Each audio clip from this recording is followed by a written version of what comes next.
Hi, I'm Johnny Profane. Hang on for episode 7 of Autistic as Fuck Out Loud. Whether you're autistic, you love one, work with some, or just can't figure out if you are one, let's dive into the most universal autistic experience of all. And it's one hiding right in front of your face, even if no one talks about it. This time, joyful talk. Some of it adult. But I think you'll find hope here that you may want to share with your kid, your friend, your partner. I call this one Autistic Joy, Orgasmic Learning, and Ecstasy.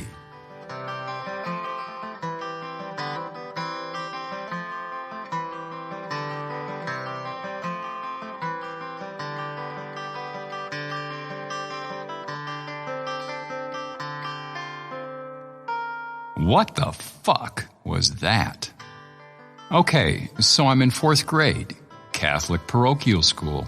Never said any such thing back then.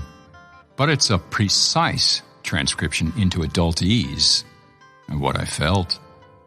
I get excited, wave my arms, start bouncing on my butt, up and down on the sofa in front of the coffee table.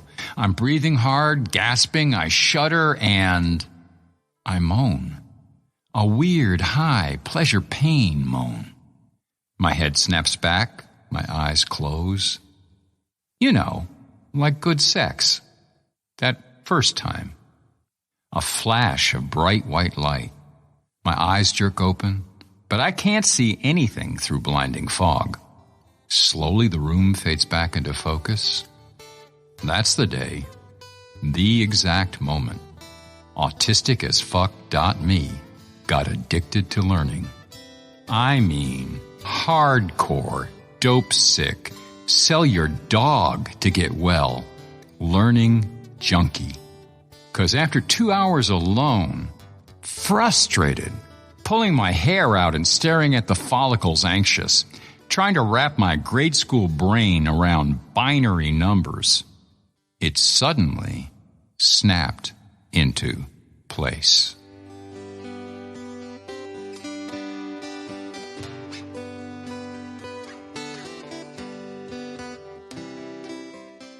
I've talked before about autistic joy, what I think of as flow, like some isolated autistic characteristics.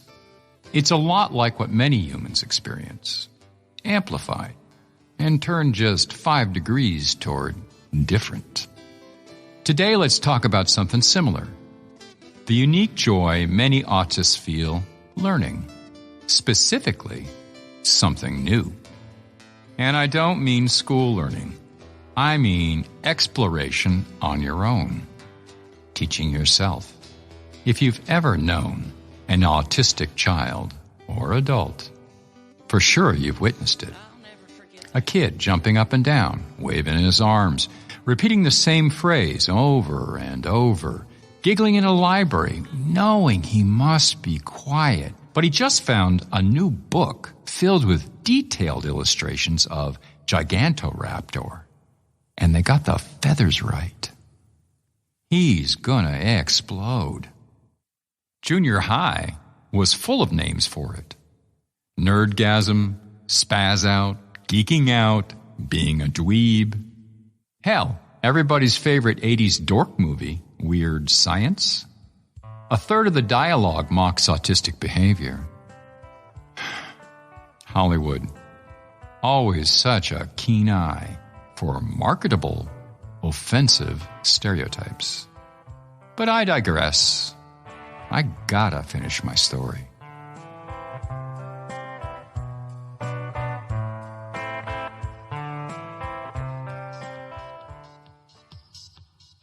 Please bear in mind, this is my intensely detailed personal experience.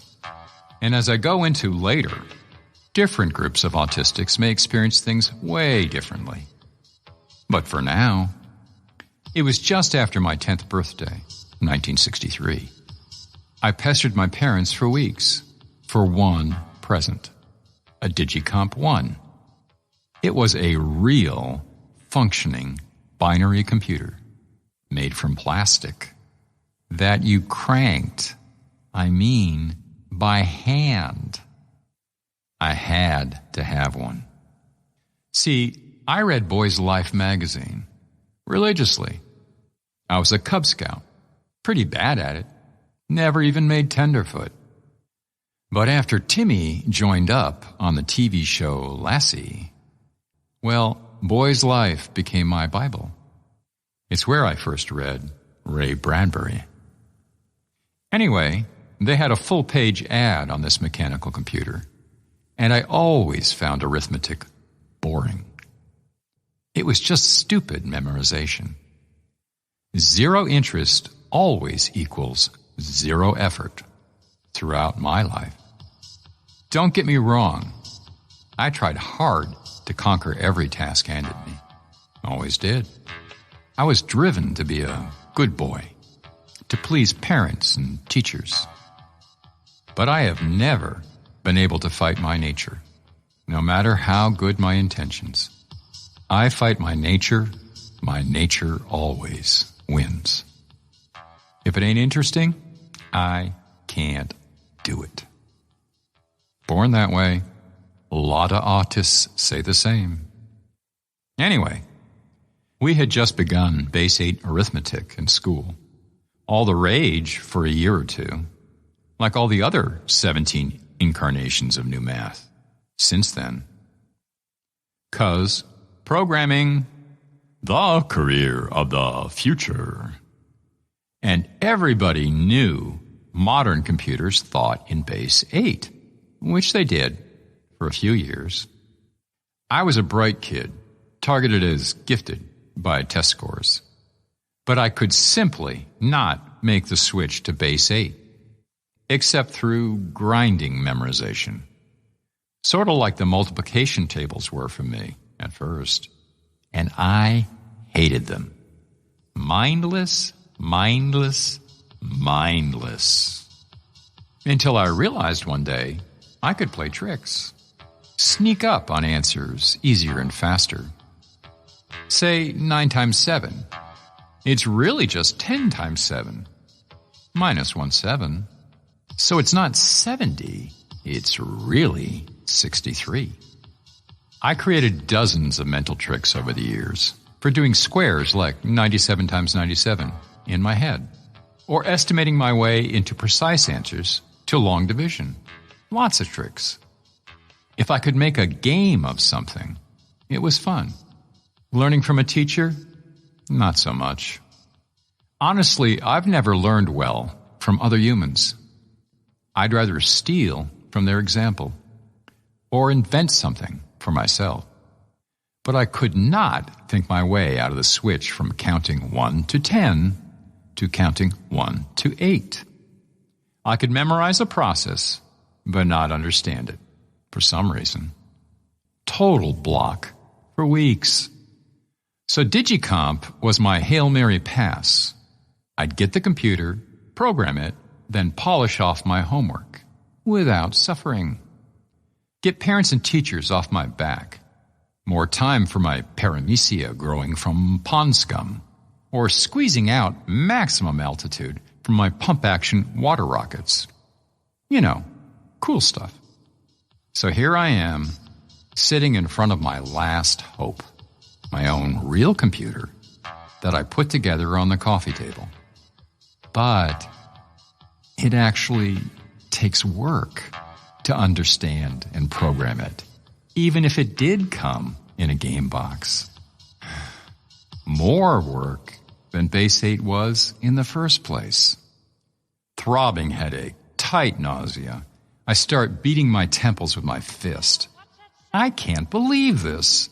I'm way smarter than this. The other kids are getting it, and I'm way smarter than them. I'm alone in the house. I let out this guttural scream, aimed right at the instruction book.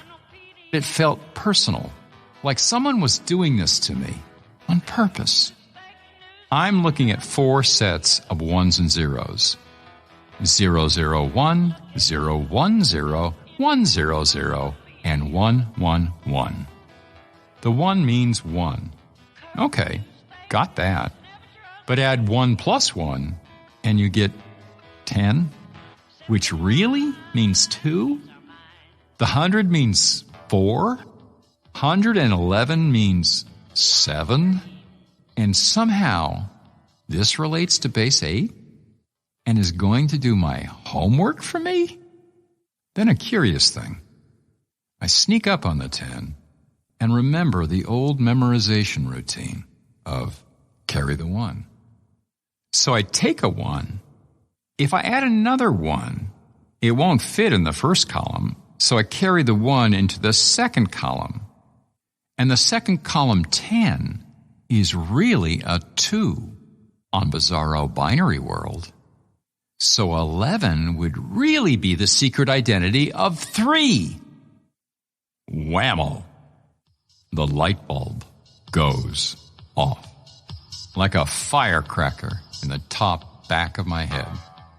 Next day, I ate arithmetic class alive. Never had trouble with bases again.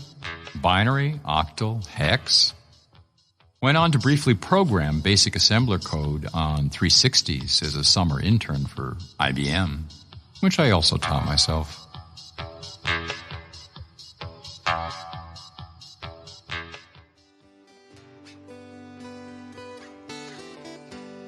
This was my first overwhelming experience with learning new categories of knowledge.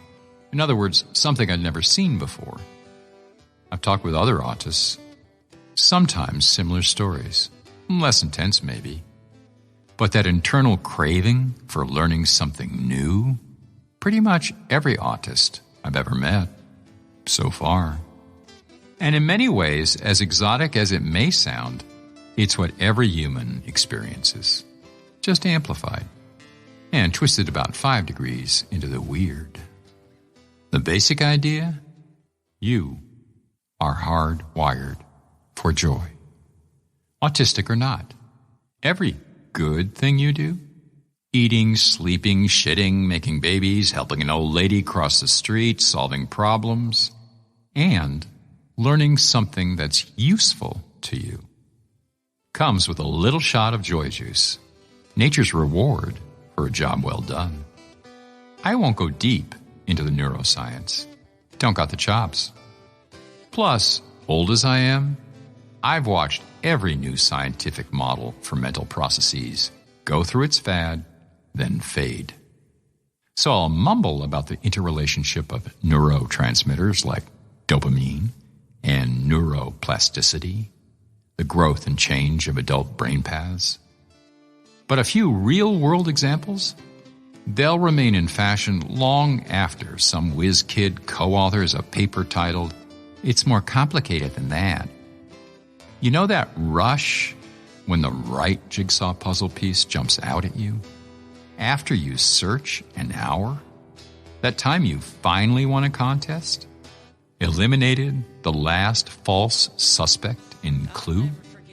Solved those cool logic problems on the SATs?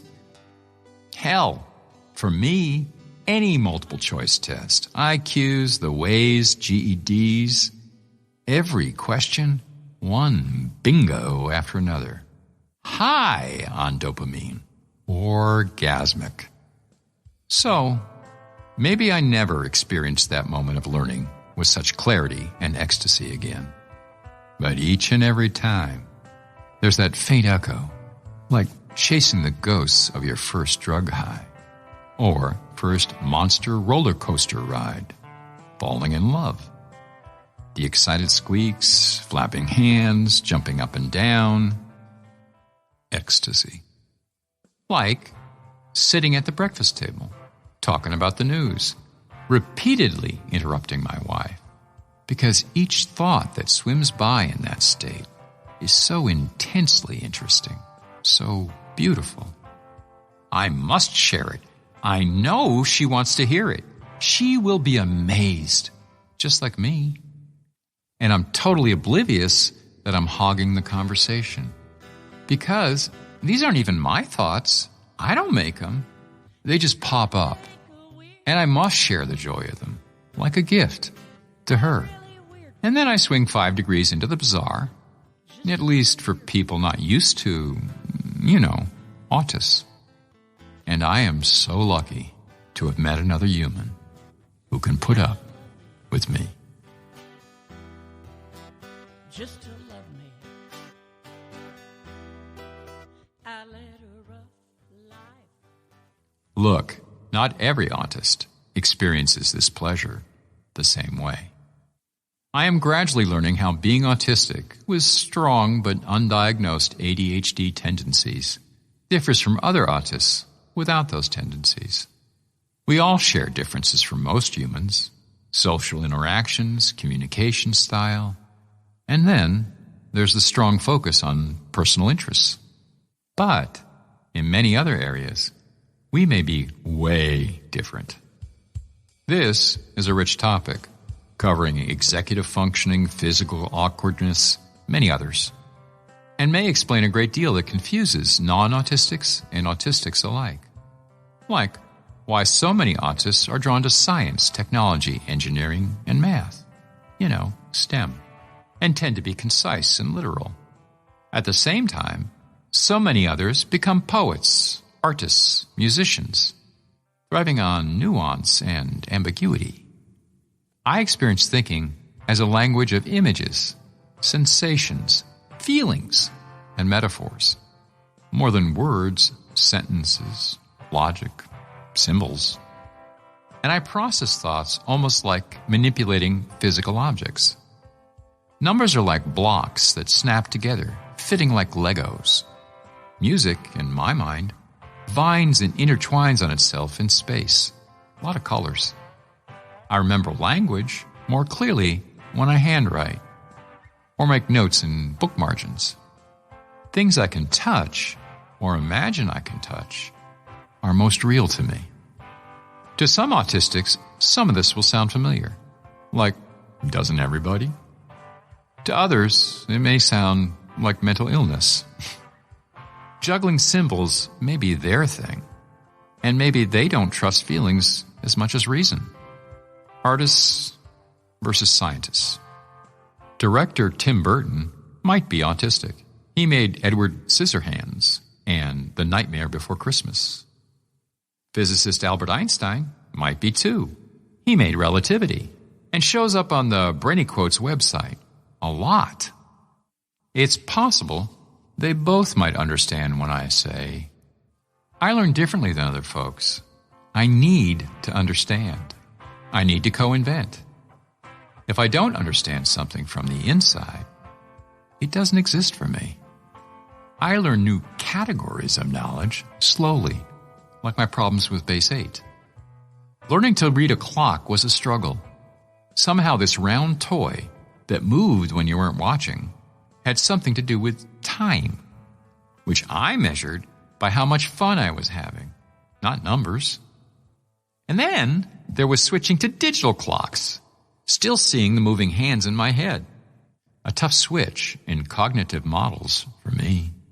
A little later, switching from the cute first grader who was always the first to raise his hand to earn the teacher's pat on the head, to becoming the adult who finally got that nobody likes a know-it-all. That switch kicked my ass for nearly 50 years.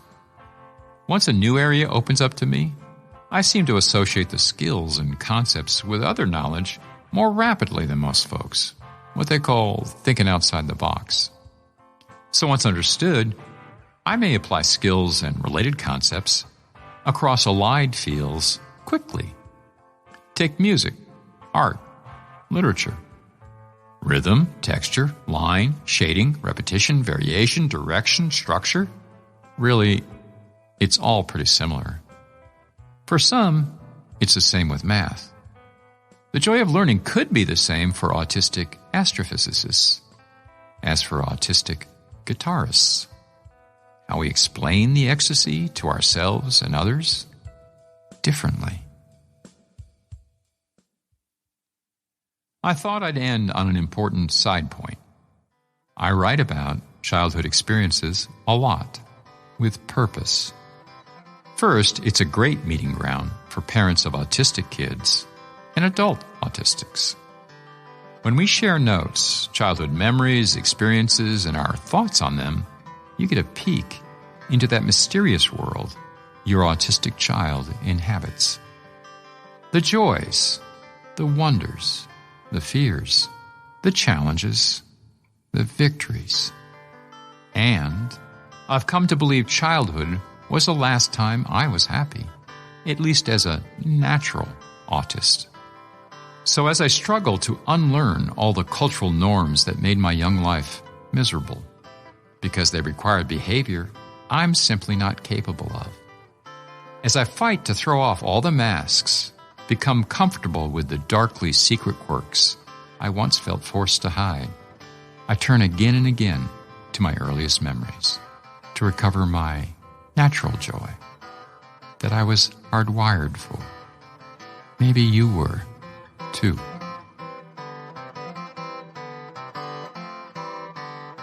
A quick shout-out and personal revelation.